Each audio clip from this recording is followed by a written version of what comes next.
Good evening and welcome to this conversation with Shahina K. Rafiq.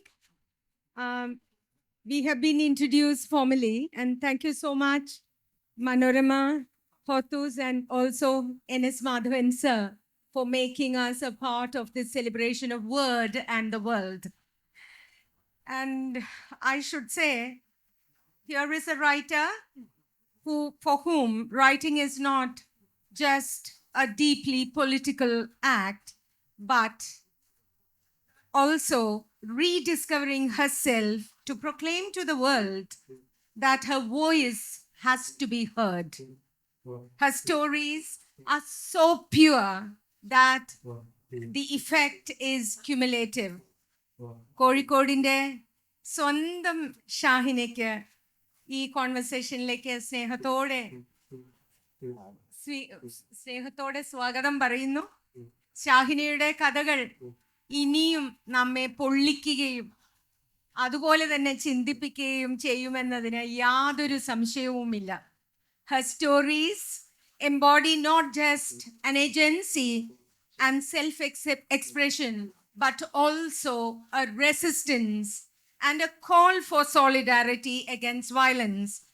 And as a woman, I felt that it is a call against the gnawing sense of unfreedom that women experience and the trauma of being alien to ourselves.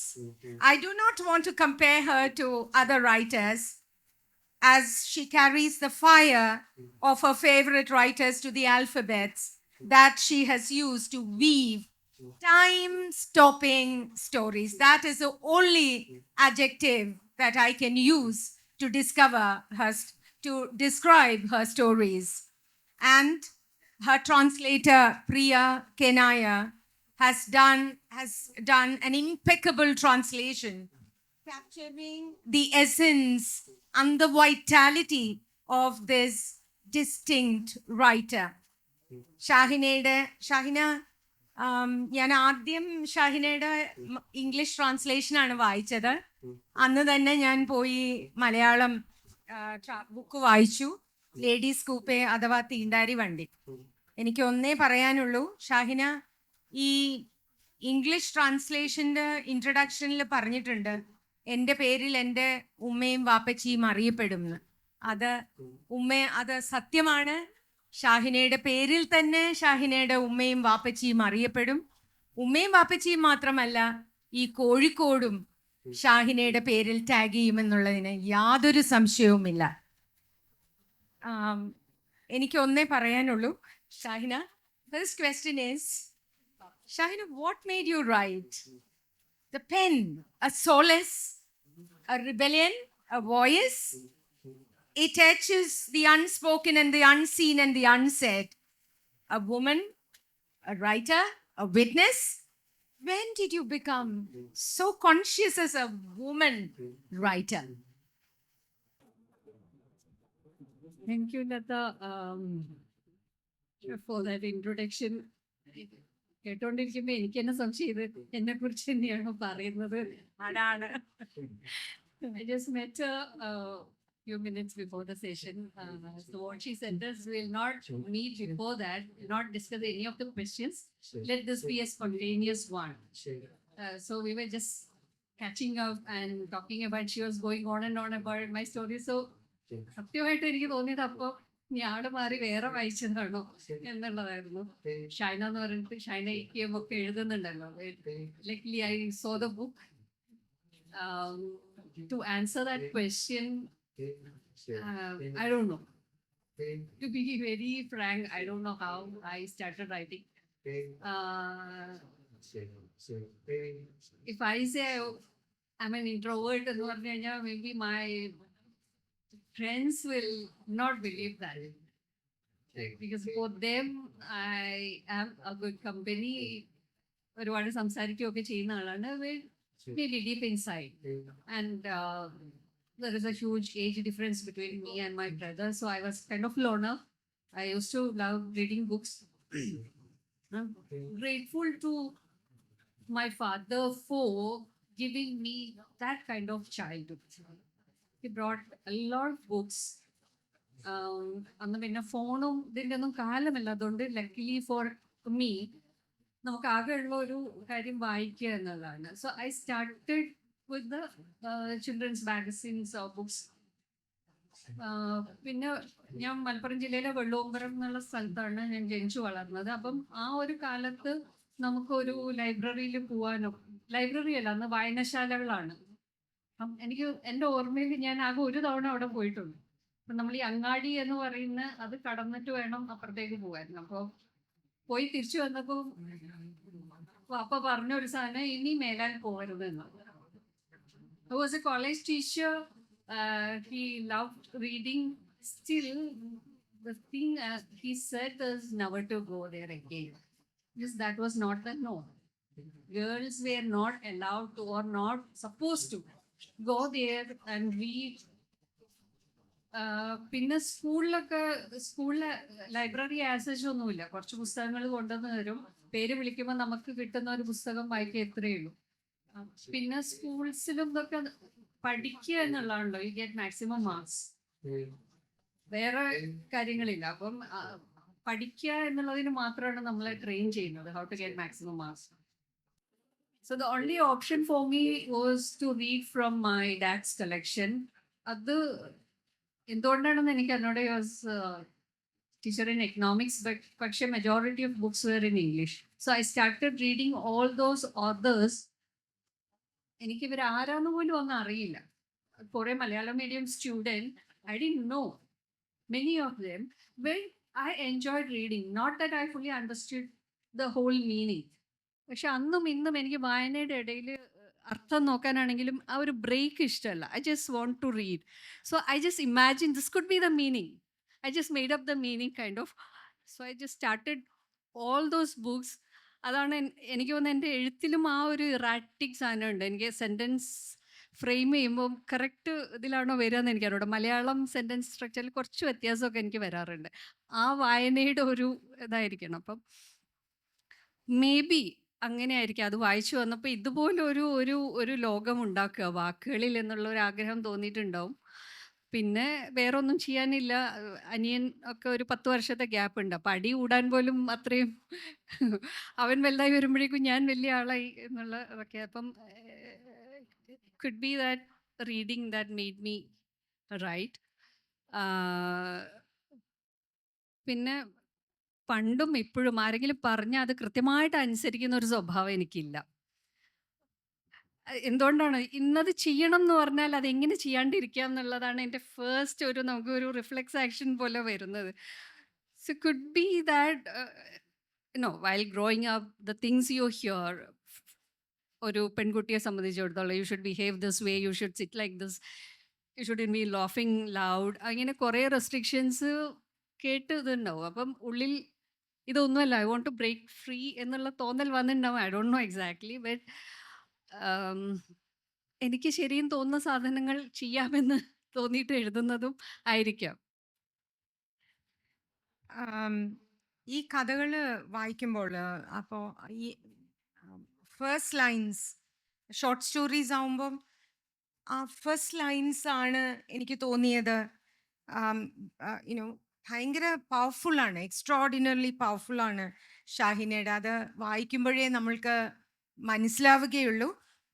And I feel the tone of the story is set in the first line. അപ്പം ഞാൻ അതിൽ എന്നെ ഏറ്റവും I was so disturbed after reading my notebook and the domestic animal and in madness. ഈ 3 കഥകൾ വായിച്ച അന്ന് രാത്രിയിൽ, ഒരു ദിവസം രാത്രിയിലാണ് വായിച്ചത്. I couldn't sleep, I was so perturbed. And അതിൻ്റെ ആദ്യത്തെ വരി ഇങ്ങനെയാണ് തുടങ്ങുന്നത്. ഈ മലയാളം ഈ ബുക്ക് 4ാം പതിപ്പിലെത്തി നിൽക്കുകയാണ്. അപ്പം ഞാൻ അതിൻ്റെ നമ്മളെ കേൾക്കാൻ വന്നിരിക്കുന്നവർക്കും അതൊരു അനുഭവമായിക്കോട്ടെ എന്ന് വെച്ച് ഞാൻ ആ ലൈൻ വായിക്കാം. മുറിഞ്ഞു നീറുന്നു, ഇയാളുടെ ഭാരം കൊണ്ട് എൻ്റെ കൈകാലുകൾ കഴിക്കുന്നു. And then the translation goes like this: my arms and legs ache. The thing he asked me to hold is slimy. Domestic animal തുടങ്ങുന്നതും ഇങ്ങനെ തന്നെയാണ്. The jingle about the cow screamed from the TV over and over. Madness എന്ന കഥയിലും ആ ആദ്യത്തെ വരി വളരെ തീവ്രമായ ശക്തിയുള്ളതെന്ന് തന്നെയാണ് എനിക്ക് തോന്നിയത്. When madness wound itself around her legs, Raj Mohana would start living many lives. So my question is, do you consciously set the tone of your story using the first line? Not really. For Branda, of course, the first line came uh, even before the thought. It was the first line. Branda vannu kalil churti pidikkumbol. That was the first thought that came to my mind. Then it just flowed or followed. But not always. Sometimes it's the story idea, then how you write. And Notebook was originally written in English for the British Council competition. Not this version, this is Priya's version. So they had this condition of only 400 words. So I sent the story the very last minute. I remember. ഇന്നാണ് last ദിവസമെങ്കിൽ ഒരു 11 മണി കഴിഞ്ഞ് almost 12 മണിയാകുമ്പോഴാണ് ഞാൻ അയക്കുന്നത്. Friends send me this link asking me to participate. Then my thought was, this is in English. It's a British Council competition and everyone from the world around is participating. I'm not going to get this. So that, in a sense, gave me the confidence. I can write anything. Anyway, they'll not select the story. So I wrote this at the last minute, and it was a very short one. Then I translated that and published in Mathrubhumi. അപ്പം അതിൽ കുറച്ചുകൂടെയൊക്കെ add ചെയ്തിട്ടുണ്ട് translate ചെയ്ത സമയത്ത്. And ഇപ്പോഴത്തെ ഒരു ഭാഷ ഉപയോഗിക്കുകയാണെങ്കിൽ I was trolled heavily for this story. Because my name is Shahina, so people kind of thought it's my own experience. ഒരു മുസ്ലിം കമ്മ്യൂണിറ്റി എന്നുള്ള ഒരാളാവുമ്പം അപ്പം അതുകൊണ്ട് ഡയറക്റ്റായിട്ടും ഇൻഡയറക്റ്റായിട്ടും അങ്ങനെ കുറേ ക്വസ്റ്റ്യൻസ് വന്നിട്ടുണ്ട്. എപ്പോഴായിരുന്നു എൻ്റെ കല്യാണം കഴിഞ്ഞത്, അല്ലെങ്കിൽ നമ്മൾ അറിയുന്ന ആൾക്കാരാണെങ്കിൽ കല്യാണം കഴിഞ്ഞിട്ട് എത്ര വർഷമായി എന്ന്. So that they could confirm that it's my own experience. അതിലുപയോഗിച്ച ഇമേജസും കാര്യങ്ങളൊക്കെ വെച്ചിട്ട് ഇങ്ങനെ കുറേ ക്വസ്റ്റ്യൻസും കുറേ കളിയാക്കലുകളൊക്കെ കേട്ടിട്ടുണ്ട്. അത് കഴിഞ്ഞ് പിന്നെ അത് അടുത്ത സ്റ്റോറി എഴുതുമ്പോൾ അത് നമുക്ക് വലിയ പ്രശ്നമാണ്. As we were talking, even now when a woman is writing, it's always it could be termed as her own experience എന്നുള്ള രീതിയിൽ ആ ഒരു കൈൻഡ് ഓഫ് ക്രിറ്റിസിസം ഇപ്പോഴും ഉണ്ട്. അപ്പം അത് കഴിഞ്ഞ് ഒരു അടുത്ത സ്റ്റോറി എഴുതുമ്പോൾ നമുക്ക് തീർച്ചയായിട്ടും how readers will take this the kind of criticism I might get എന്നുള്ള ഒരു ഫീല് ഉണ്ടായിരുന്നു. But then I realise that if I want to write, I should be truthful to myself, not think about the readers. But it happens, I mean, about the first line, sometimes it just happens. അല്ലെങ്കിൽ ചിലപ്പോൾ എനിക്കറിയില്ല, എനിക്ക് അങ്ങനെ ഞാൻ കൃത്യമായിട്ട് അങ്ങനെ ഒരു plan ചെയ്തിട്ടൊന്നുമല്ല. I just write. ഇപ്പം ഈ പറഞ്ഞ പോലെ there is, as we read, I could also sense there was a constant struggle with the idea of conformity. What are your ideas, or what are your perspectives on the idea that society values more conformity more than freedom to oneself? So, I think we should also talk about that particular story, the book release. I hope you remember. And I feel that, like I feel that you should, we are interested in knowing the crucible of your mind, because one gets the idea that imagination is the first place where we begin to conquer patriarchy. So, I mean, in our conversation also that happened. So do you think that imagination, because you said there is, you don't think about the craft, but where should we begin to conquer this conformity, especially patriarchal rituals? I think in our society, conformity is very convenient for everyone. and we call that as normal. അപ്പം if we deviate എന്ന് പറയാൻ പറ്റുമെന്ന് അറിഞ്ഞൂടെ. If we feel this is how I want to do something or behave or dress or talk, the others may not find that very entertaining. അപ്പം നമ്മളിപ്പോഴും ഈ ചില ഇതിനകത്ത് തന്നെയാണ്. ഇത്ര വയസ്സാകുമ്പോൾ കല്യാണം കഴിക്കണം, ഇത്ര വയസ്സാകുമ്പോൾ കുട്ടി വേണം, ഒരു കുട്ടിയായി കഴിഞ്ഞാൽ അടുത്ത കുട്ടി വേണം എന്നൊക്കെ പറഞ്ഞ മാതിരി സൊസൈറ്റി ഡിസൈഡ്സ്. ഇല്ലെങ്കിൽ ഇങ്ങനെ നിരന്തരം ചോദ്യങ്ങളാണ്. അപ്പം പിന്നെ ചോദ്യങ്ങൾ ചോദിക്കുന്ന സ്ത്രീകളെ എപ്പോഴും ആൾക്കാർക്ക് പേടിയാണ്. They don't want us to ask any questions. എന്നുവെച്ചാൽ you are well fed, you are given everything, പിന്നെ എന്താണ് പ്രശ്നം? ഇതൊക്കെ ഇല്ലേ, പിന്നെ എന്താണ് പ്രശ്നം എന്നുള്ളതാണ് എപ്പോഴും നമ്മൾ കേൾക്കുന്ന ഒരു ചോദ്യങ്ങൾ. ഇപ്പം എവിടെയെങ്കിലും പോകണമെങ്കിൽ വീട്ടിൽ നിന്ന് പോവാം, നിങ്ങൾ എന്തിനാ ഒറ്റയ്ക്ക് പോകുന്നു എന്നുള്ള ഇപ്പം നമ്മൾ വീട്ടിലെ എല്ലാ കാര്യങ്ങളും ചെയ്തു വെച്ച് ബാക്കി കുറച്ച് സമയം എന്തെങ്കിലും ചെയ്യുകയാണെങ്കിൽ അതിന് മാത്രം സ്വാതന്ത്ര്യം തരുന്ന ഫാമിലിയാണ് എന്നുള്ള പോലെയാണ്.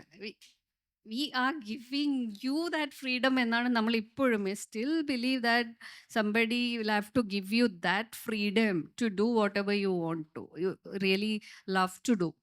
ഈ ഒരു സാധനം ഇത് ആണുങ്ങൾ മാത്രമല്ല, ഈ പേട്രിയാർക്കിയെ ആണുങ്ങളെക്കാളും ഉൾക്കൊണ്ട ഒരുപാട് സ്ത്രീകളെ എനിക്കറിയാം. ഇപ്പം നമ്മുടെയൊക്കെ വീട്ടിൽ തന്നെ പറയുമ്പം അതത്രയും ഉൾക്കൊണ്ട് ജീവിക്കുന്ന സ്ത്രീകളുമാണ്.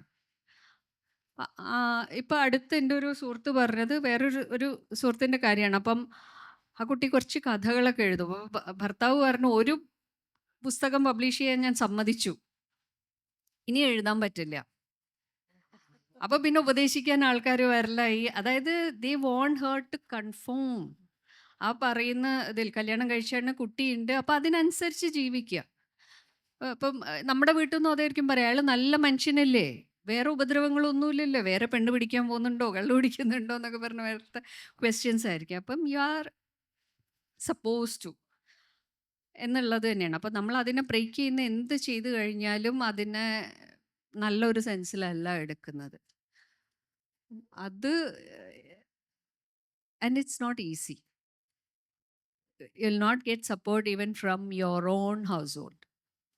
U will be question why you are doing this, എന്തിൻ്റെ ആവശ്യമാണ് എന്നുള്ളതാണ് ചെയ്യുക. അപ്പോൾ കഥകൾ എഴുതുമ്പോഴും why should you write such stories? അല്ലാത്ത കഥകൾ എഴുതുന്ന ആളുകളുണ്ടല്ലോ. അപ്പം അതുപോലെ നമ്മൾ ആരെയും അലോസരപ്പെടുത്താത്ത, ആർക്കും ബുദ്ധിമുട്ടില്ലാത്ത നല്ല കഥകൾ എഴുതിയ പോരെ എന്നുള്ള ചോദ്യങ്ങൾ വരും. അപ്പം it's not easy, but then once you believe in what you want to do, once you have that faith and you're confident, then I think you should go for it. I don't think anybody can help in that journey. It's your own struggle. For each person, it's their own, her own struggle. Need not be writing for doing whatever you want to do. It's your own struggle. I don't think the society or your own, even parents will support you or say that, okay, go and do this. No. ഈ കഥകളിലൂടെ ഒരു മാറ്റം വരുമെന്ന് വിശ്വസിക്കുന്നു. ഇങ്ങനെ കഥകൾ എഴുതുമ്പോൾ എനിക്ക് ഒന്ന് തോന്നിയിട്ടുള്ളത്, ഇപ്പോഴത്തെ യങ്സ്റ്റേഴ്സ് ഇപ്പോഴും അവരുടെ ഭാഷയിൽ പറഞ്ഞാൽ ഭയങ്കര പൊളിയാണെന്നാണ് എനിക്ക് തോന്നിയിട്ടുള്ളത്. They are very confident about what they want to do. ഇപ്പം നമ്മൾ നേരത്തെ സംസാരിച്ചല്ലോ, കോഴിക്കോട് ഒരു post covid it has changed a lot. രാത്രി ബീച്ചിൽ വരുമ്പം എന്തൊരു രസമെന്ന് അറിയോ, രാത്രി 1 മണി 2 മണിക്കൊക്കെ പെൺകുട്ടികൾ കൂട്ടമായിട്ട് വരുന്നു. അത് എനിക്ക് തോന്നുന്നു ഒരു 5 വർഷം മുമ്പ് പോലും കാണാൻ പറ്റുമായിരുന്നു എന്ന് ഇല്ല. നമുക്കൊന്ന് ഒറ്റയ്ക്കൊരു സിനിമക്ക് പോലും വലിയ വിപ്ലവമായിരുന്നു. അപ്പോൾ ഈ കുട്ടികൾ വളരെ ജോളിയായിട്ട് ഈ രാത്രി സമയത്ത് വരുന്നു, അവർ ഒന്നിച്ച് നടക്കുന്നു. പണ്ട് ആൺകുട്ടികൾ നടന്ന അതേപോലെ ഇപ്പോൾ പെൺകുട്ടികൾ നടക്കുന്നു. അപ്പം ആ ഒരു ചേഞ്ച്, ഒരു ഡ്രാസ്റ്റിക് ചേഞ്ച് സൊസൈറ്റിയിൽ തീർച്ചയായിട്ടും ഉണ്ടായിട്ടുണ്ട്. അത് കഥകൾ വായിച്ചിട്ടാണോ, അല്ലെങ്കിൽ അവർ സോഷ്യൽ മീഡിയയിൽ ആക്റ്റീവായിട്ടാണോ, അവരുടേതായ ഒരു ലോകം ഉണ്ടാക്കിയതുകൊണ്ടാണോ എന്നൊന്നും എനിക്ക് അറിഞ്ഞൂടാ. But that change is very visible. അതെനിക്ക് ഭയങ്കര പോസിറ്റീവായിട്ട് തോന്നുന്നു. ആൻഡ് എസ്പെഷ്യലി ഫോർ ഗേൾസ് ഇപ്പോൾ ഇത്ര പ്രായത്തിൽ കല്യാണം കഴിക്കുക എന്നുള്ളതൊക്കെ അതൊക്കെ അവർ ബ്രേക്ക് ചെയ്ത് കഴിഞ്ഞു. ആ കാര്യങ്ങളൊന്നുമില്ല. ഇപ്പം അവർ ഇന്ന് ഈ പറയുന്ന ഒരു കൺവെൻഷണൽ ആയിട്ടുള്ള കോഴ്സസ് പോലുമല്ല. They are choosing other career options. They are pursuing it. They are doing it. They are going out from their safe zone. And I think they are living. Um, If these stories happen to influence them, I'm happy. I'm not writing with that intention, but Another story that I would um, like to discuss is Upside Down. And the story, Upside Down, I think it becomes very complex towards the middle. I hope you remember the image of the cave and the phrase. I think that is a beautiful phrase which Priya has translated, the well where disembodied joys meet and just touch the lips of wind. And also a beautiful ending, like it throws back on you something, like two lines, fuck off, thank you. Yeah. And I was looking at the theme. Shahina, can you tell me what really is the theme of the story? Can you give us a glimpse behind the curtain? And what made you craft such a? I think it just freezes you inside when you read through the story. ഞാൻ മലയാളത്തിൽ ആ കഥയ്ക്ക് വവ്വാൽ എന്നാണ് പേരിട്ടത്. അതായത് തല കുത്തനെ കിടക്കുന്ന ഒരിത്. അപ്പം നമ്മളൊക്കെ നമുക്കൊരു ഇപ്പം നേരത്തെ നോർമൽ എന്ന് ഡിഫൈൻ ചെയ്ത പോലെ നമുക്കൊരു നോർമൽ വിഷനാണ്. We see things in a particular way. അതായത് അതിൻ്റെ മുൻപേ ആളുകൾ ഡിഫൈൻ ചെയ്ത് ഇങ്ങനെയാണ് കാണേണ്ടത് എന്ന രീതിയിലാണ് നമ്മൾ കാണുന്നത്. പിന്നെ നേരെ തല കുത്തനെ കിടന്നു കഴിഞ്ഞ് കാണുന്ന കാഴ്ച മൊത്തം എന്താണല്ലോ. അപ്പോൾ വവ്വാലിനെ സംബന്ധിച്ചിടത്തോളം അതാണ് നോർമൽ. നമ്മുടെ നോർമൽ അല്ല. അപ്പം അങ്ങനെ അത് it's purely in the form of A conversation. ഒരു ഫോണിലുള്ള ഒരു 2 പേര് തമ്മിലുള്ള അവർ തമ്മിൽ അത്രയും അടുപ്പമുണ്ട്. എന്തും പറയാനുള്ള ഈ പറഞ്ഞ ഫക്ക് ഓഫ് എന്ന് പറയാൻ പറ്റുന്ന kind of relation. And they just have this conversation. It's about in a sense about herself. നമ്മളൊരു ക്വിർക്കി എന്നൊക്കെ പറയുന്ന പോലെ kind of not very normal ഇതായിട്ടുള്ള അങ്ങനെ ഒരു പെൺകുട്ടി. അവൾ കാണുന്ന ഒരു ലോകം, അവളുടെ ചിന്തകൾ പെട്ടെന്ന് നോക്കുമ്പോൾ ഇത് തമ്മിൽ ഒരു കണക്ഷനും ഇല്ലെന്ന് തോന്നും. അങ്ങനെയാണ് ആ കഥ ആലോചിച്ചത്. അപ്പോൾ അതിങ്ങനെ ആലോചിച്ച് ഇങ്ങനെ വരുമ്പം അതിലെന്തൊക്കെ പറയാം. രണ്ടാളുകൾ സംസാരിക്കുമ്പോൾ അത്രയും ഫ്രീഡം ഉള്ള, നമുക്ക് അത്രയും സ്പേസ് ഉള്ള ഒരാളുടെ അടുത്ത് നമുക്ക് എന്തൊക്കെ പറയാം. അങ്ങനെ എല്ലാം പറയുന്നുണ്ട്. അതിൽ ലിറ്ററേച്ചർ വരുന്നുണ്ട്, സിനിമാ പാട്ടുകൾ വരുന്നുണ്ട്, നോർമൽ കോൺവെർസേഷൻ വരുന്നുണ്ട്. അതിൻ്റെ ഇടയിൽ അവൾ കാണുന്ന കാഴ്ചകളുണ്ട്. അപ്പുറത്തെ പൂച്ചയും എന്നൊക്കെ പറയുന്ന പോലെ. അപ്പോൾ അവൾക്ക് അവളുടേതായിട്ട്, അതായത് ഇപ്പം ഞാൻ മനുഷ്യൻ തന്നെയാണോ, ഇതൊരു സ്വപ്നമാണെങ്കിൽ what if this is real എന്നുള്ള പോലെ അങ്ങനെ ഇതിനെ കുറിച്ചൊരു പ്രാന്തൻ ചിന്തകളുടെ ഭാഗമായിട്ട് വന്നൊരു കഥയാണത്. And I think the language is so powerful, and I think it, as I said, it freezes you, you know, something inside you, and make you think about the perspectives that you conform to. And പിന്നെ ഒരു കഥ, എനിക്ക് അതിൻ്റെ pronunciations Shahina തന്നെ പറയണം എന്നുണ്ട്. One of the words that I was delighted by and flummoxed by was Mukirindu. And first of all, how do you pronounce it? മുക്രിന്ദു. Mukirindu. Is it all about the complexity of caste and religion colliding with the unstoppable train of female desires? And I think I felt that, so I thought I should be asking you this question. ഇത് ഇപ്പം നേരത്തെ പറഞ്ഞ പോലെ between 2 people in the form of their conversation. അപ്പം could B 2 ഫെയ്ത്തിലുള്ള ആളുകളായിരിക്കും. ഇപ്പം നമ്മൾ പ്രത്യേകിച്ച് ഇപ്പോഴത്തെ ഒരു കാലത്ത് നമ്മളൊക്കെ നമ്മുടെ ജാതിയുടെ പേരിൽ ഭയങ്കരമായിട്ട് അഹങ്കരിക്കുന്നു. അതായത് നമ്മുടെ എന്തോ ഗുണം കൊണ്ടാണ് നമ്മൾ ഇന്ന് അതിൽ ജനിച്ചത് എന്നുള്ള പോലെയാണ് നമ്മുടെ ഇത്. അപ്പം അങ്ങനെ ഈ പറയുന്ന അങ്ങനെ മുസ്ലിം ആയിട്ടുള്ള ഒരു പെൺകുട്ടി വേറൊരാളോട് പ്രണയത്തിലാണ്. അവൻ ഓൾറെഡി ഒരു ക്രിസ്ത്യൻ ഹിന്ദു മാരേജ് എന്ന്. അപ്പം ഹിൽ ബി എ ക്രിന്ദു.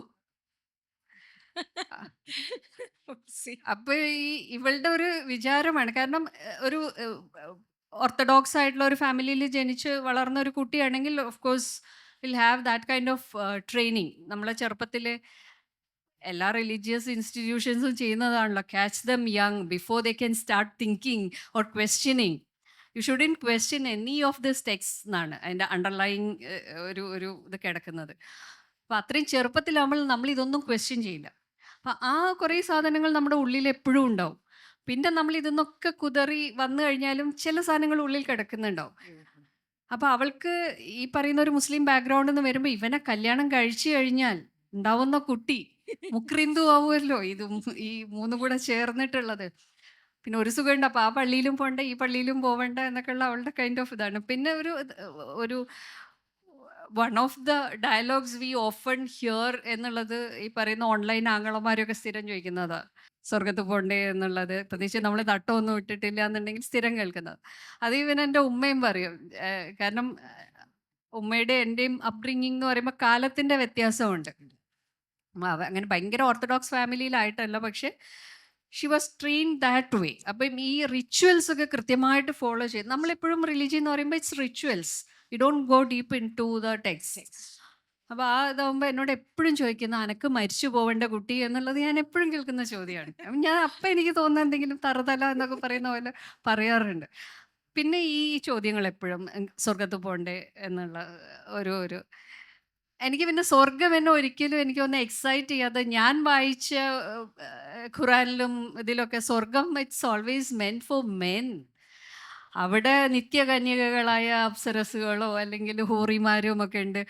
ഒരിക്കലും കന്യകാത്വം പോവാത്ത ഹൂറിമാർ, തലക്ക് പിടിക്കാത്ത മദ്യം എന്നൊക്കെ പറഞ്ഞിട്ടുള്ള സാധനങ്ങളാണ്. എനിക്കാണെങ്കിൽ മദ്യത്തിനോട് ഇതുവരെ ഒരു താല്പര്യം തോന്നിയിട്ടില്ല, ഹൂറിമാരോടും തോന്നിയിട്ടില്ല, എന്താണെന്നറിയില്ല.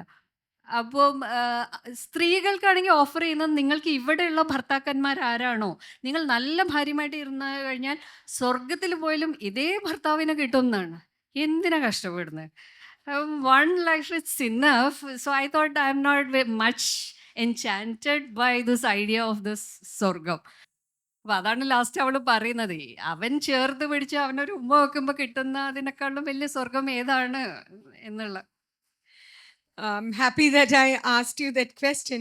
And the next question is like hailing from a Muslim family, the themes and stories that you write about, sexuality, violence, the kind of people that you write about, how do you end up in a place where you can so boldly write, unafraid, remain unafraid about what you are writing? And can you also dwell on the interplay of cultural and personal elements that have come together to flavor? And one thing, I'm sorry, I don't know whether that I should be using it, but remaining very unapologetic in your narrative. That is, yeah. Why should I B എന്നുള്ളതാണ്. കാരണം it's my life. I M responsible for what ever B the outcome. പിന്നെ നമ്മൾ പറയുന്ന മാതിരി എല്ലാവരുടെയും നല്ല certificate ഒക്കെ കിട്ടിയിട്ട് ജീവിക്കാവില്ല. അതെനിക്ക് എന്തായാലും കിട്ടില്ല, എൻ്റെ വീട്ടിൽ നിന്ന് തന്നെ കിട്ടില്ല. എന്നാലും നല്ല ബോധം എനിക്കുള്ളത് കൊണ്ട് ഞാൻ അങ്ങനെ ശ്രമിച്ചിട്ടില്ല. പിന്നെ ഞാൻ നേരത്തെ I'm grateful to my father എന്ന് പറഞ്ഞ പോലെ, എന്തുകൊണ്ടോ ഈ പറഞ്ഞ മാതിരി ജനിച്ച് കുറച്ച് കഴിഞ്ഞപ്പോൾ അവർക്ക് അങ്ങനെ ഒരു ബോധം വന്നതുകൊണ്ടാണോ എന്നറിയില്ല, എന്നെ ഒരു കാര്യത്തിനും അങ്ങനെ ഭയങ്കരമായിട്ട് നിർബന്ധിച്ചിട്ടില്ല. ചിലപ്പോൾ അറിയുന്നോണ്ടായിരിക്കും, അവരുടെ സന്തതിയാണല്ലോ, ചിലപ്പോൾ കണ്ടപ്പോഴേ മനസ്സിലായിട്ടുണ്ടാവും ഇത് ഒരു വഴിക്ക് അത്ര ഇതാവില്ല എന്നുള്ളത്. And my brother is quite different. എനിക്ക് തോന്നുന്നു അവനാണ് കുറച്ചുകൂടെ നോർമൽ, പാവം കൈൻഡ് ഓഫ്, നോട്ട് മീ. അതുകൊണ്ട് ഒന്ന് എഴുതാ എന്ന് വിചാരിക്കുമ്പം ഞാൻ തുടക്കത്തിൽ പറഞ്ഞ പോലെ ഞാനിത് എല്ലാവരുടെയും പ്രീതിക്ക് വേണ്ടിയിട്ട്, എല്ലാവരുടെയും നല്ല സർട്ടിഫിക്കറ്റ്, നമ്മൾ ഈ മറ്റേ കുലസ്ത്രീ അൽ കുല എന്നൊക്കെ പറയുന്ന സർട്ടിഫിക്കറ്റ് കിട്ടാൻ വേണ്ടിയിട്ട് എഴുതുകയാണെങ്കിൽ നമുക്ക് എഴുതാൻ പറ്റില്ല. എഴുതാൻ പറ്റും that kind of stories, but I will not be truthful to myself. നമ്മളോട് തന്നെ സത്യസന്ധമല്ലാത്ത കാര്യങ്ങൾ എഴുതുന്നതിലോ, ഇപ്പൊ നേരത്തെ പുസ്തക പ്രകാശനം ചോദിച്ച കാര്യം, ഒരുപാട് കാര്യങ്ങൾ നമ്മൾ അങ്ങനെ ചെയ്യുന്നുണ്ട്. We are made to do that. ആ ഒരു ഇതിൽ പോകുമ്പോൾ നമുക്ക് സത്യസന്ധമായിട്ട് തോന്നുന്ന കാര്യങ്ങൾ പറയാൻ പറ്റില്ല. അത് നമ്മൾ ജീവിതത്തിൽ എപ്പോഴും ചെയ്യുന്നത്. എനിക്ക് തോന്നുന്നു most of the time we do that. ഇപ്പോഴത്തെ കാലത്ത്, ഇപ്പോഴത്തെ എന്നല്ല, എല്ലാ കാലത്തും അങ്ങനെ നമുക്ക് ശരിക്ക് തോന്നുന്ന കാര്യങ്ങൾ പറഞ്ഞാൽ അത് സ്വീകരിക്കുന്ന കൈൻഡ് ഓഫ് ആൾക്കാർ, സുഹൃത്തുക്കളും ഒക്കെ വെരി വെരി ഫ്യൂ. ഒരാൾക്കും ഇഷ്ടപ്പെടില്ല. എല്ലാവർക്കും ഇങ്ങനെ നമ്മളൊരു പരസ്പരം സൂചിപ്പിച്ചിട്ടില്ല. അപ്പം പുസ്തക പ്രകാശനത്തിനൊക്കെ പോയി കഴിഞ്ഞാൽ നമ്മൾ അതിൽ കമ്മിറ്റ് ചെയ്തിട്ടുണ്ടെങ്കിൽ പിന്നെ നമുക്ക് അവിടെ പോയിട്ട് സൂപ്പർലേറ്റീവ് ഡിഗ്രിയിലും മാത്രമേ പറയാൻ പറ്റുള്ളൂ. അപ്പം അങ്ങനെ കുറേ കള്ളത്തരങ്ങൾ നമ്മൾ ജീവിതത്തിൽ കാണിക്കുന്നുണ്ട്. അറ്റ്ലീസ്റ്റ് എഴുത്തിൽ അത് വേണ്ട. ഞാൻ വല്ലപ്പോഴും എഴുതുന്ന ആളാണ്. There is no compulsion that I should be writing stories every week or publishing book every year എന്നുള്ള സാധനമൊന്നും ഇല്ല. I'm writing for myself basically. അപ്പം എനിക്ക് എഴുതണമെന്ന് തോന്നുന്ന, സത്യസന്ധമായിട്ട് എഴുതണമെന്ന് തോന്നുന്ന കാര്യങ്ങളാണ് എഴുതുന്നത്. അതിൽ ഈ പറഞ്ഞ സെക്ഷുവൽ സാധനമൊക്കെ വരുമ്പോൾ I know this could B red as my own experience, അങ്ങനെയൊക്കെ വരാം. പിന്നെ എനിക്ക് അങ്ങനെ ആ ഒരു കഥ അല്ലാതെ വേറെ പിന്നീട് ആ രീതിയിലുള്ള ചോദ്യങ്ങളൊന്നും എനിക്ക് വന്നിട്ടില്ല.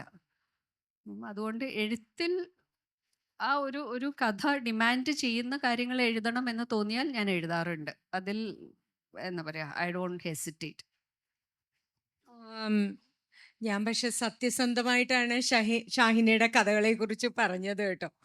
ആം, ഈ ഈ കളക്ഷൻ ഓഫ് കഥകളിലെ ബുക്ക് റിലീസ് എന്ന് പറഞ്ഞ് ആ ഒരു കഥയുണ്ടല്ലോ. അപ്പം അതിനെപ്പറ്റി കൂടെ ഒന്ന് പറയാമോ? ഇപ്പൊ ഈ ബുക്ക് റിലീസിനെ പറ്റി പറഞ്ഞുകൊണ്ടാണ്. ആം, നമ്മൾ ഇങ്ങനെ ഇൻവൈറ്റ് ചെയ്യുമ്പോൾ നമുക്ക് ഈ പറഞ്ഞ പുസ്തകം ആദ്യം വായിച്ച് ഇഷ്ടപ്പെട്ടിട്ട് കമ്മിറ്റ് ചെയ്യാനുള്ള ഓപ്ഷൻ ഇല്ല. ഇങ്ങനെ ചോദിക്കുമ്പോൾ നമ്മൾ ഇതാവും.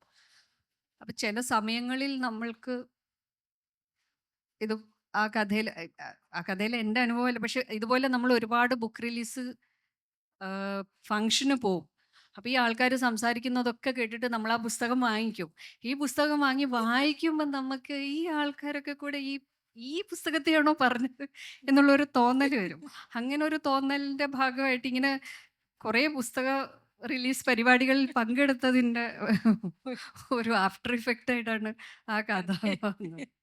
പക്ഷെ ഷാഹിനയുടെ കഥകൾ നിങ്ങൾക്ക് ധൈര്യപൂർവ്വം വായിക്കാം. നമ്മളെ ഇരുത്തി ചിന്തിപ്പിക്കുന്ന കുറേ കഥകളും പുതിയ, I mean, I think there is, as I said, they are so pure and the effect is so cumulative. And when you are living in a hypersexualized world, we all know that, and the objectification of the female body manifests routinely in the relationship between man and a woman, or you can say a woman especially and her body. അപ്പം അതിലൊരു കഥയുണ്ടല്ലോ, from butterfly to caterpillar. അതിൻ്റെ മലയാളം ഭയങ്കര പവർഫുള്ളാണ്. എങ്ങനെയാണ്, we would like to hear your perspective and your experience around that particular theme. I'm sure they will be delighted to hear. അത് വളരെ shocking ആണ് നമ്മൾ ആ കഥ വായിക്കുമ്പോൾ അതിൻ്റെ ഒരു അനുഭവം. ആം, അല്ല, എനിക്ക് തോന്നും എല്ലാ റിലേഷൻഷിപ്പിലും, അല്ലെങ്കിൽ ചില റിലേഷൻഷിപ്പ്, നമ്മൾ ഒരു ഹാപ്പി ഫാമിലി എന്ന് പറയുമ്പോൾ എല്ലാ ഫാമിലിയും ഉള്ളിൻ്റെ ഉള്ളിൽ ഹാപ്പി ആണോ എന്നില്ല, നമ്മൾ പുറത്തേക്ക് എങ്ങനെ കാണിക്കുന്നു എന്നുള്ള അനുസരിച്ചാണ് എപ്പോഴും. ഞാൻ മനസ്സിലാക്കിയ ഒരു ഇതിൽ നിന്ന്, ഇപ്പം ഒരുപാട് സ്ത്രീകൾ അവരുടെ ഫാമിലി ലൈഫിൽ എന്ത് പ്രശ്നമുണ്ടെങ്കിലും അവർ ഒരിക്കലും ഭർത്താവിനെ കുറ്റം പറയാൻ താല്പര്യപ്പെടില്ല. അവരെപ്പോഴും ഡിഫെൻസീവാണ്, ഡിഫെൻഡ് ചെയ്യും. അതായത് ഭർത്താവിൻ്റെ കുറ്റം പറഞ്ഞു കഴിഞ്ഞാൽ അത് എൻ്റെ കുറവ് കൊണ്ടാണെന്നുള്ളൊരു ധാരണ സ്ത്രീകൾ എങ്ങനെയോ ഇൻറ്റേർണലൈസ് ചെയ്തിട്ടുണ്ട്. അപ്പോൾ ആ ഫാമിലി ഫങ്ഷനിലല്ല, അല്ലെങ്കിൽ ഇവിടെ എന്തെങ്കിലും പ്രശ്നങ്ങളുണ്ടെങ്കിൽ ഇറ്റ്സ് ബിക്കോസ് ഓഫ് മീ, എൻ്റെ എന്തോ കുറവ് കൊണ്ടാണ് ഒരു ധാരണ ഇൻറ്റേർണലൈസ് ചെയ്ത ഒരുപാട് സ്ത്രീകളുണ്ട്. പിന്നെ ഈ പറഞ്ഞ പോലെ ഒരുപാട് മാരേജ് എന്ന് പറയുന്ന ഒരു ഇൻസ്റ്റിറ്റ്യൂഷനാണല്ലോ. അപ്പോൾ അത് നന്നായിട്ട് നടന്നു പോകാൻ ആവശ്യമുള്ള കുറേ കാര്യങ്ങളുണ്ട്. നല്ല ഭക്ഷണം ഉണ്ടാക്കുക, വൃത്തിയാക്കുക, അലക്കുക എന്നൊക്കെ പറഞ്ഞ് കുറേ സാധനങ്ങൾ ഇതിങ്ങനെ ചെയ്തു വരുമ്പോൾ നമ്മൾ അതിനോട് അറ്റ്യൂൺ ടു ദാറ്റ്. അപ്പോൾ അങ്ങനെ വലിയ കുഴപ്പമില്ലാണ്ട് പുറമേക്ക് നോക്കുമ്പം ഇതാവും. പക്ഷെ ഉള്ളിലുള്ള ചെറിയ ചെറിയ ഫ്രസ്ട്രേഷൻസ്, ഈ പറയുന്ന അൺഫുൾഫിൽഡ് ഡിസയേഴ്സ്, എനിക്ക് തോന്നുന്നു സ്ത്രീകളൊക്കെ പ്രത്യേകിച്ച് ഒരു ഒരു അതായത് കല്യാണം കഴിഞ്ഞ് കുട്ടികളൊക്കെ ആയി കഴിഞ്ഞാൽ പിന്നെ they don't think much about their body, their desires, അങ്ങനെയും കുറേ പേരുണ്ട്. അപ്പം അങ്ങനെയൊക്കെ ഉള്ള ഒരു പുറമേക്ക് പെർഫെക്റ്റ് ഫാമിലി എന്നുള്ളതിൻ്റെ ഉള്ളിൽ എങ്ങനെയാണ് ശരിക്കുള്ള ഉള്ളിൽ ഒരു രണ്ടുപേരും പരസ്പരം കാണുന്നത് എന്നുള്ളത്, അത് പിന്നെ ഞാൻ കുറച്ച് ഡ്രമറ്റൈസ് ചെയ്തു അയാളുടെ ഒരു ഇത് വരുമ്പോൾ. കാരണം ഹീസ് ഇൻ ടു മണി, അയാളെ സംബന്ധിച്ചിടത്തോളം അത് മാത്രമേ ഉള്ളൂ എന്നുള്ള കാര്യത്തിൽ അതിനൊന്ന് ഇത്തിരി എക്സാജറേറ്റ് ചെയ്തിട്ട് പറഞ്ഞു എന്നേ ഉള്ളൂ. So we live now in a world of Insta, Facebook, അങ്ങനെയുള്ള digital world. AI is also there. അപ്പോൾ അതിൽ ഫീലിംഗ് സാഡ് എന്ന് പറഞ്ഞൊരു കഥയുണ്ട്. അതിൽ ആ ഒരു തീമും എനിക്ക് തോന്നുന്നു നമ്മളിൽ പലർക്കും ഒരു സ്ഥലത്ത് ശരിയായ ഗ്രീഫ്. അപ്പോൾ പലരും പറയാറുണ്ട്, your grief will heal only if you take ownership of your grief എന്ന് പറയുന്നുണ്ട്. അതിൻ്റെ വേറെ ഒരു തലമാണ് ഈ ഫീലിംഗ് സാഡിൽ ഷാഹിന ട്രേസ് കണ്ടിരിക്കുന്നത്. So how does this tale with its raw and unflinching portrayal of loneliness serve as a mirror to our times, especially in this Insta, Facebook, ഫോണില്ലാതെ നമുക്ക് ജീവിക്കാൻ പറ്റാത്ത ഒരു കാലം. Reflecting the silent epidemic of emotional disconnect. എനിക്ക് അങ്ങനെയാണ് തോന്നിയത്. യാതൊരു നമ്മളൊരു എന്താ പറയുക, ലാൻഡ് സ്ലൈഡും എല്ലാം കേട്ടിട്ട് നമ്മൾ സുഖമായിട്ട് ചൂട് കാപ്പിയും റസ്ക് മുക്കി കഴിക്കുകയും ചെയ്യുന്ന ഒരു കാലമാണ്. ഒരു ഫീലിങ്ങും നമുക്ക് തോന്നാറില്ല.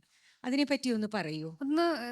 എനിക്ക് തോന്നുന്നു നമ്മൾ ടു മച്ച് എക്സ്പോഷർ ഇപ്പോൾ വിത്ത് സോഷ്യൽ മീഡിയ നമ്മളെ എല്ലാ സമയത്തും എല്ലാം കാണുന്നുണ്ട്. എനിക്ക് ആ കഥയുടെ ഒരു ഐഡിയ വന്നത്, അതായത് ഫേമസ് ആയിട്ടുള്ള ആരെങ്കിലും മരിച്ചു കഴിഞ്ഞാൽ നമ്മൾ അവരുടെ കൂടെ നിൽക്കുന്ന ഒരു ഫോട്ടോ എന്തെങ്കിലും എടുത്ത് എല്ലാവരും അപ്പോൾ ഒരു ഒരു ഒരു കുറിപ്പൊക്കെ ഇടും.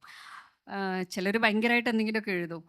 അപ്പം ഞാൻ വ്യക്തിപരമായിട്ട് എനിക്ക് തോന്നില്ല, എനിക്ക് ഭയങ്കരമായിട്ട് അടുപ്പുള്ള ഒരു ആളാണെങ്കിൽ അത് മരിച്ചു കഴിഞ്ഞാൽ എനിക്കപ്പം പോയിട്ട് ഒരു വരി എഴുതാൻ പറ്റില്ല. അത് എല്ലാവർക്കും അങ്ങനെ ആവണമെന്നൊന്നുമില്ല, എഴുതാൻ പറ്റും. അപ്പം ഈ ഒരു വ്യക്തി ഇങ്ങനെ ഫോട്ടോ ഇട്ടിട്ട് എഴുതിയപ്പം ആളുടെ പേര് മാറിപ്പോയി. അപ്പം ഞാൻ വിചാരിച്ചു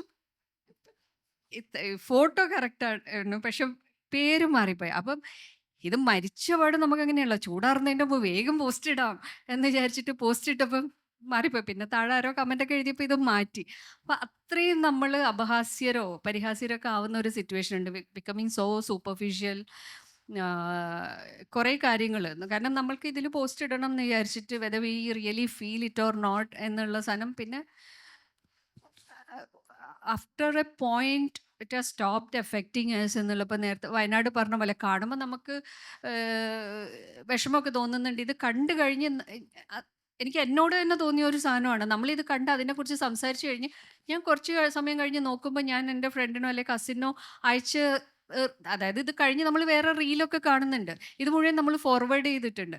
അപ്പം ഇത്രയും സീരിയസ് ആയിട്ടുള്ള ഇത്രയും ഹോണ്ടിങ് ആയിട്ടുള്ള ഒരു അനുഭവം കഴിഞ്ഞ് നമ്മൾ അതിനെക്കുറിച്ച് പറഞ്ഞു, അയ്യോ എന്തൊരു കഷ്ടമാണ് ഇങ്ങനെയൊക്കെ പറഞ്ഞു കഴിഞ്ഞിട്ട് അതിനുശേഷം ഞാൻ അയച്ച റീലുകളൊക്കെ എത്ര ഫ്രിവലസ് ആയിട്ടുള്ള. അപ്പം നമുക്ക് നമ്മളോട് തന്നെ as a human being you are such a failure എന്ന് തോന്നുന്ന പോലത്തെ സാധനം തോന്നിയിട്ടുണ്ട്. അങ്ങനെയൊക്കെയാണ് ആ ഒരു കഥയുടെ. Because we all do this, we forget things in within seconds എന്ന് പറഞ്ഞ പോലെ. ഇതൊക്കെ പറഞ്ഞു കഴിഞ്ഞു, പക്ഷെ അപ്പുറത്ത് നമ്മൾ ഈ സാധനങ്ങൾ കാണുന്നു, then we just move on with our life. നമ്മളെ ഒന്നും തന്നെ അങ്ങനെ വല്ലാണ്ട് സ്പർശിക്കാത്ത ഒരു സമയത്തേക്കൊക്കെ ആയിട്ടുണ്ടെന്ന് തോന്നും. അപ്പം അതിൽ നിന്നാണ് അങ്ങനെ ഒരു കഥയിലേക്ക് പോകുന്നത്. Thank you so much for opening a window to the playground of your imagination. Actually, we as readers, I think we feel wonderstruck, at the same time horrified and delighted, as we take this journey in the ladies coupe അഥവാ തീണ്ടാരി വണ്ടി. ഷാഹിനയുടെ ഈ ഒരു ശരിക്കും പറഞ്ഞാൽ ഒരു തീവണ്ടി യാത്ര തന്നെയായിരുന്നു ഈ കഥകളിലൂടെ യാത്ര ചെയ്യാൻ. ഇന്നത്തെ ഈവനിങ്ങും ഈ യാത്രയിൽ നിന്ന് പുറത്തേക്ക് ഇറങ്ങാൻ എനിക്കും കുറച്ച് വിഷമവുമുണ്ട്. പക്ഷേ എനിക്ക് ഉറപ്പുണ്ട് നമ്മളിൽ ഓരോരുത്തരും ഈ കഥകൾ നമ്മുടെ നെഞ്ചിനോട് ചേർത്ത് പിടിക്കും എന്നുള്ളതിന് യാതൊരു സംശയവുമില്ല. ഷാഹിനയോട് ഞാൻ കഥ എഴുതാൻ പറയില്ല. കാര്യം ഷാഹിന തുറന്നു പറഞ്ഞു എന്ത് ചെയ്യാൻ പറയുന്നുവോ അത് ചെയ്യില്ലാന്ന്. അതുകൊണ്ട് ഞാൻ ഷാഹിനയോട് പറയുന്നു കഥ എഴുതരുത് എന്ന് പറയുന്നു. കാര്യം ഷാഹിനയുടെ വിരൽ തുമ്പിൽ നിന്ന് ഇനിയും ഒത്തിരി കഥകൾ ഉണ്ടാവട്ടെ എന്ന ആശംസയോടെ ഈ സെഷൻ അവസാനിപ്പിക്കുന്നു. ഒന്നുകൂടെ മനോരമയ്ക്കും NS മാധവൻ സാറിനും നന്ദി രേഖപ്പെടുത്തുന്നു. Thank you, Lado ma'am. Thank you, Manorama. And thank you for being patient listeners.